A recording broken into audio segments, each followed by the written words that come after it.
இரு நாட்டு மீனவர் பேச்சுவார்த்தை தொடர்பாக இந்திய அரசு போல் இலங்கை அரசு ஒத்துழைக்கவில்லை என்று வாசன் குற்றம் சாட்டியுள்ளார்.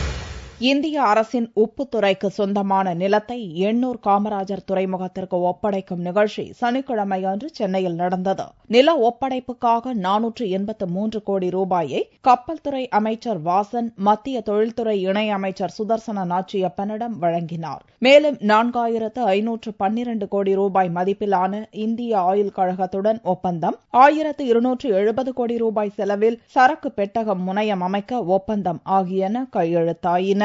இந்நிகழ்ச்சிக்கு பிறகு செய்தியாளர்களை சந்தித்த வாசன், இருநாட்டு மீனவர் பேச்சுவார்த்தையில் இந்திய அரசு போன்று இலங்கை அரசு ஒத்துழைக்க வேண்டும் என்று கூறினார். சத்தியமூர்த்தி பவனில் தாக்குதல் நடத்தியவர்களுக்கு கடும் கண்டனத்தையும் வாசன் தெரிவித்தார். மீனவர் பிரச்சினை பொறுத்தவரையிலே மத்திய அரசுடைய தொடர் முயற்சியின் காரணமாகவே தமிழகத்திலே கூட்டம் நடந்தது. கூட்டம் நடந்த பிறகு ஒரு சுமூகமான நிலை ஏற்பட்டிருக்க வேண்டும். இரண்டாவது கூட்டம் நடந்திருக்க வேண்டும். அதற்கும் தடையாக இருந்தது இலங்கை அரசு தான். இதற்கு நடுவிலே நம்முடைய தமிழக மீனவர்களையும் அவருடைய படகுகளையும் கைப்பற்றியது ஏற்றுக்கொள்ள முடியாத ஒன்று.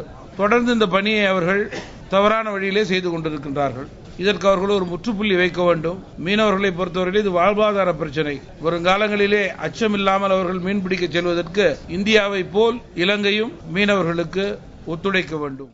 இதைத் தொடர்ந்து செய்தியாளர்களை சந்தித்த சுதர்சன நாச்சியப்பன், மோனோ ரயில் திட்டத்திற்கு நிதி பெற்றுத்தர தயார் என்றார். காங்கிரசுடன் விஜயகாந்த் நட்புறவுடன் இருப்பதாகவும் கூறினார்.